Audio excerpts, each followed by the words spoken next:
Comparison between the two, between my position as a writer in America and my position as a writer in France. I'd be very happy to discuss that. The position which writers such as myself hold in America those positions are very lowly. Science fiction is considered to be something for adolescents, for just high school kids, and for disturbed people in general to read in America. And the publishers will buy a novel which must meet rigid moral standards, the standards which librarians have, which has to do with sex and violence and so forth. So we are limited in our writing to books which have no sex, no violence, and no deep ideas. Just something of an adventure kind of nature, what we call space opera, which is just westerns set in the future. And this is a strong pressure on us. The field, science fiction, is just a genre there, ranked at the level of nurse romance publications. We are considered at the bottom rung. Now, it's not as bad today as it was a few years ago, because recently the academic community has discovered us, and there are scholarly articles being written in America about science fiction. And also, science fiction novels are being used in courses at universities and high schools and colleges. In fact, one of my novels is used even in a course in the modern novel, not just as a science fiction novel, but as an example of the modern novel. But that's rare. And the general attitude is still highly prejudicial in America. Now, I started out as a pulp writer, doing stories for pulp magazines, and I never imagined myself to have any importance. So I was not dismayed by this attitude. I just took it for granted. I had been a clerk in a store, and I was used to having people yell at me and tell me what to do.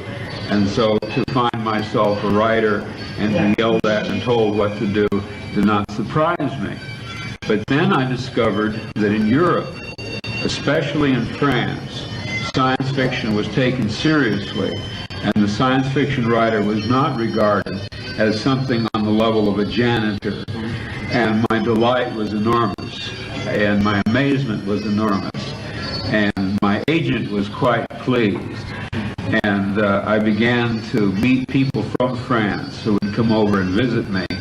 A gentleman who was doing his dissertation on a novel of mine came to visit me, and I was simply amazed. I could not imagine anyone taking science fiction seriously. Now, as far as my own work went, I had written what I considered to be serious novels, but they never received any great popularity in America. The largest number of sales of any novel of mine was Solar Lottery, which sold something over 300,000 copies. Man in the High Castle, which I won the Hugo Award for, sold almost, well, by now it sold over 300,000 copies. But by and large, the average American science fiction novel sells about 40 to 50,000 copies, which in a country the size of the United States is a very small portion of the reading public. Now, there are exceptions, of course, like the Andromeda Strain, which become bestsellers, but these always are highly promoted by the publisher and usually involve very simplistic ideas, such as a disease from outer space, ideas that are archaic. They're no longer really interesting ideas. They're something that H.G. Wells either wrote about or could have written about. And I would say that the greatest stimulus to me as a serious writer has been the French reaction to my writing, which began somewhere between 1964 and 1968. It was in 1964 that Editions Opta first approached me and stated that they wanted to publish all of my work, was what they said. And from their correspondence, I could tell that they had a quite different attitude toward my writing and toward science fiction in general. So I was stimulated to do a much more serious type of novel, just knowing that eventually it would receive a more serious audience. But in America, it was common. For instance, I remember when I purchased my first published story, somebody said to me, "Do you read that kind of stuff?" And I said, "Madam, I not only read it, I write it." And people would say to me, "Well, why don't you write something serious? Why do you write science fiction? Write something serious." By that they meant important. Nevertheless, I did as well as I could. I wrote the most profound, the most imaginative novel I could, and just floated it out into the world and hoped that eventually it would receive an audience. But there is a considerable difference between the French interest in science fiction and the American interest. And I appreciate the French interest enormously. In fact, it would be impossible for me to have continued my career without the help that the French public has given me, both financially and spiritually.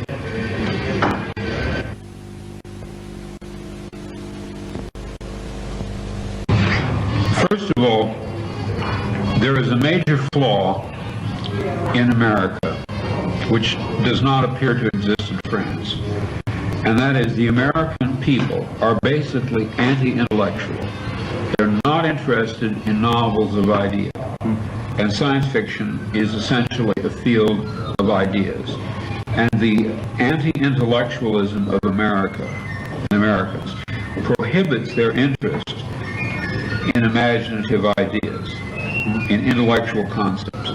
But there's another facet as regards my particular work, say compared to other science fiction writers. I grew up in Berkeley, and my education was not limited in all to reading other science fiction novels preceding my own, such as Van Vogt or Heinlein, or people of that kind, Paget and so on, Bradbury. What I read, because it's a university city, was Flaubert, Stendhal, Balzac, Proust, and the Russian novelists influenced by the French, people like Turgenev. And I even read Japanese novels, modern Japanese novels, novelists who were influenced by the French realistic writers. And I think one reason that I've been popular in France is because the slice of life realistic novel that I write is essentially based on the 19th century French realistic novels. For instance, if I were to name my favorite novels, I would name Madame Bovary and Stendhal's The Red and the Black. Those would be my two favorite novels, or Turgenev's Fathers and Sons. And in a sense, I was learning about the novel not from English prose models, but from French prose models. So it makes sense, perhaps, that my writing would be well received in France. A novel of mine, such as The Simulacra, for example, which contains maybe 15 to 16 major characters, is definitely derived from such French writers as Balzac.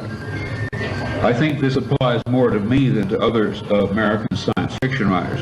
In fact, I think that it's a great flaw in American science fiction writers and their readers that they are insulated from the great literature of the world, Russian novels, French novels, English novels, and the great American novels. In other words, it's a closed loop. an American science fiction writer is usually someone who has been a science fiction fan and has read only science fiction novels. So when he goes to write science fiction, he bases it solely on prior science fiction. But because I was fortunate enough to live in Berkeley, which is probably as much an intellectual center as you'd find anywhere in the world, I was not limited as my other friends who write science fiction are.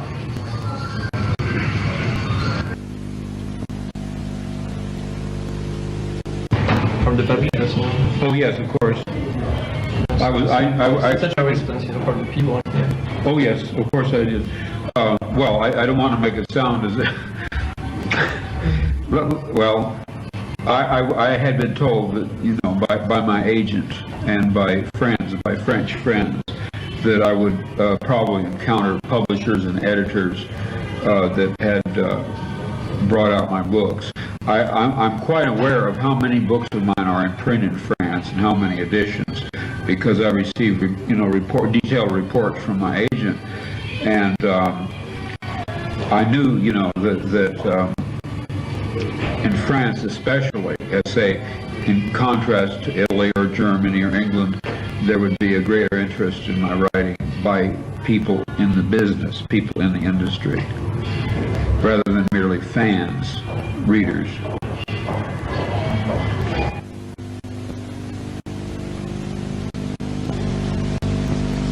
Well,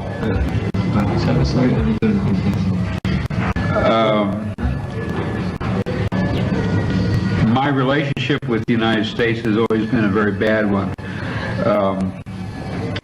It has always seemed to me that I was about to be arrested by the American police for some obscure reason. And perhaps that's because of reading Kafka's The Trial. That book influenced me very much, you know, where someone is arrested for a crime and he's never told what crime he has committed. And in Berkeley, we were very radical. And there's a Bob Dylan song, let's see, he says, whatever it was you were doing, you don't know what it was, but the police say you're doing it again, something like that. And I always had that feeling, and it was a symbol of my sense of alienation from my own country's culture. I mean, they didn't read my books, and I didn't like them, and I didn't feel any affinity, any relatedness to my neighbors and the population in general. I remember one time my fear of the police was so great that whenever I saw a parked police car and I was driving along, I would ask my wife to stop our car and I would surrender to the police on the spot to whatever crime they wanted to accuse me of. My fears became greater during the Nixon administration because at that time there really was some basis for people like me to worry. After Nixon was deposed, my fears went away completely, and I have a sense now that the United States is a permissive and tolerant nation. As far as my reputation in the United States, I don't expect ever to have any reputation in the United States except well, the police once told me that I was a crusader, and they had no use for crusaders. But unfortunately, they didn't tell me what I was crusading for. I was afraid to ask what it was I was a crusader for. And they told me that if I did not get out of the county, I would be shot in the back or worse some night. And I merely took their advice. I left the United States and went to Canada for a while. But I never found out what I was crusading for. It may have had something to do with my writing, it may have had something to do with my lifestyle, or a combination of both, but I was too afraid of the police to ask what it was I was doing. Is that at all responsive?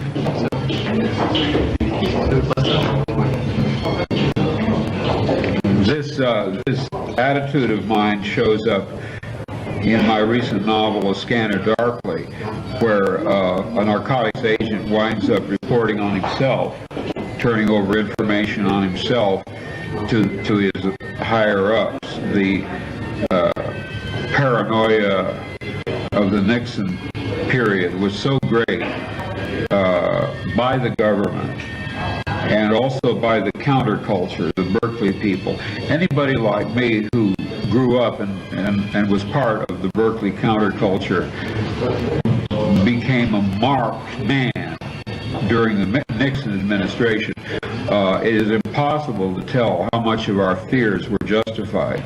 I mean, there were illegal entries. My house was broken into. My files were blown open. My papers were stolen. We never found out who did it. My attorney said it was the government. There was no doubt that it was the government. But what they were looking for, I don't know. What they thought I was doing, I don't know. I don't even know if it was the government. But there were many such illegal entries, and an experience like that tends to make you very paranoid, you know, that you are suspected of some crime. But like in Kafka's The Trial, they never told me what it was I had done. They just told me I was a crusader, and they didn't have any need for crusaders. And the fact that I was an intellectual and a writer only made me more suspicious in their eyes.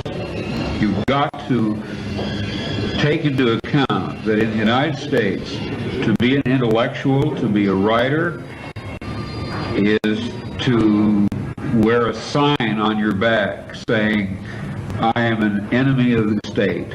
I mean, it is something that is hard to understand, I think. There is such an anti-intellectual attitude in America. It's incredible, the suspicion that the authorities have of what they used to call eggheads. Well, they used to call intellectuals eggheads. It was a term of derision. And the term originated in Nazi Germany. Most people don't know this. I happen to know this because I did a lot of research into Nazi Germany for my novel, Man in the High Castle. The term egghead was used by the Sturmabteilung, SA. It referred to the fact that when they beat up people who were defenseless, their skulls cracked so readily against the pavement that the term egghead was evolved by the Sturmabteilung, and that term was carried over into the United States without any knowledge of its origin. However, the fact that that is the origin of the term egghead, which is the term used for American intellectuals, that origin tells a great deal about the kind of people who would use such a term.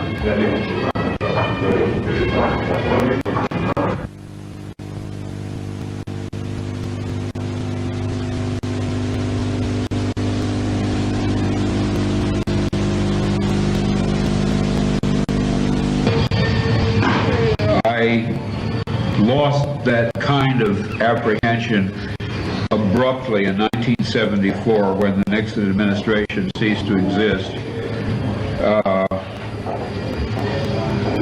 I doubt if the paranoia was irrational, considering the government that the United States had. Had my paranoia been irrational, it probably would have persisted after the Nixon government was deposed. But in March of 1974, the government's program of spying on dissident anti-war intellectuals, the so-called COINTELPRO, was abandoned, and in March of '74, my so-called paranoia disappeared completely. I felt a lifting of the oppression, the sense that there was a watching police agency which was monitoring our activities. I felt that sense lift in March of '74 and has never returned. It was in March of '74 that the CIA's Operation Chaos, which was to harass, disrupt, and keep surveillance on American dissidents, was officially abandoned. So the kind of paranoia which Michael DeMuth noted, which was real, was based on the fact that we were harassed, we were under surveillance. We really were. There was no doubt about it whatsoever. I've seen my CIA file. I've seen my FBI file. Under the American Freedom of Information Act, I was legally allowed to see both files. The CIA opened my mail. The FBI had a file on me. I've seen both. I no longer have this sense of the police activity. It depends a little on what you mean by paranoia. If you mean a psychotic conviction that you're being persecuted, which is not in accord with reality, I don't think I had that. But boy, I sure thought the cops were watching everything I did. And I was correct. I was tipped off by the criminal underground that my house was being watched. The license plate numbers of every car that stopped in front of my house was taken. And these were not part of my imagination. These were actual events. Anyone who visited me, their license plate number was written down by the people next door. And I was told the house was being watched, and that eventually my house would be hit, my files would be opened, my papers would be taken, and so it came to pass. As I said in the Rolling Stone article on me, when I came home and found my house consisting of nothing but rubble, ruins, chaos, broken windows, smashed doorknobs, blown open files, I said, thank God I'm not crazy. I have real enemies. It's a tremendous relief to discover that somebody really is after me.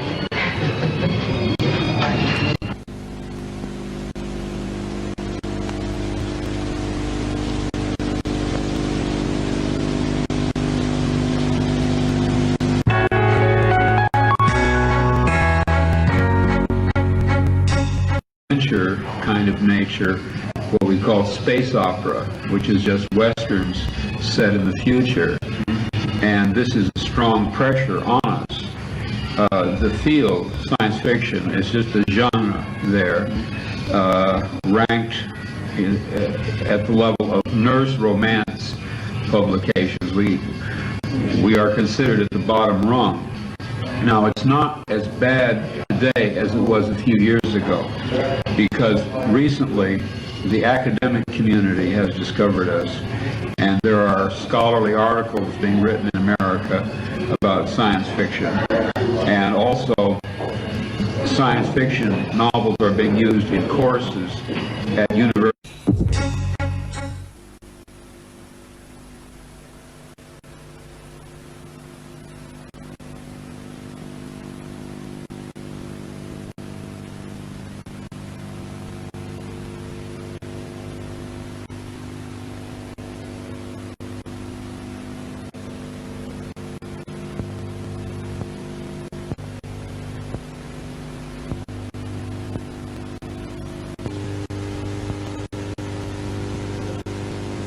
Comparison between the two, between my position as a writer in America and my position as a writer in France.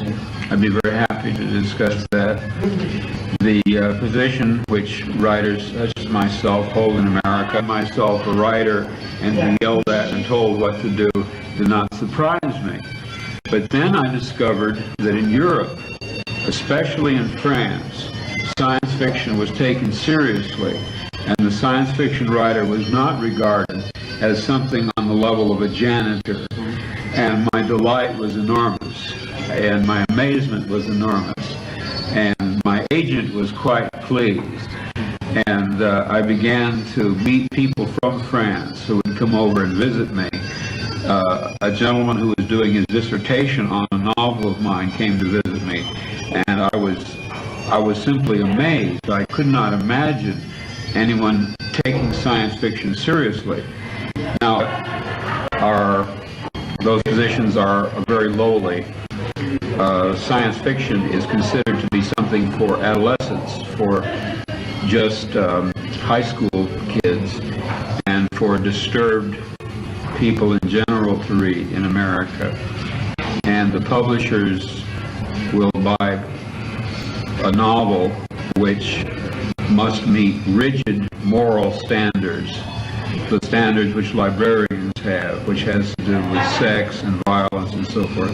So we are limited in our writing to books which have no sex, no violence, and no deep ideas. Just something of an universities and high schools and colleges. In fact, one of my novels is used even in a course in the modern novel, not just as a science fiction novel, but as an example of the modern novel. But that's rare. And the general attitude is still highly prejudicial in America. Now, I started out as a pulp writer, doing stories for pulp magazines, and I never imagined myself to have any importance. So I was not dismayed by this attitude. I just took it for granted.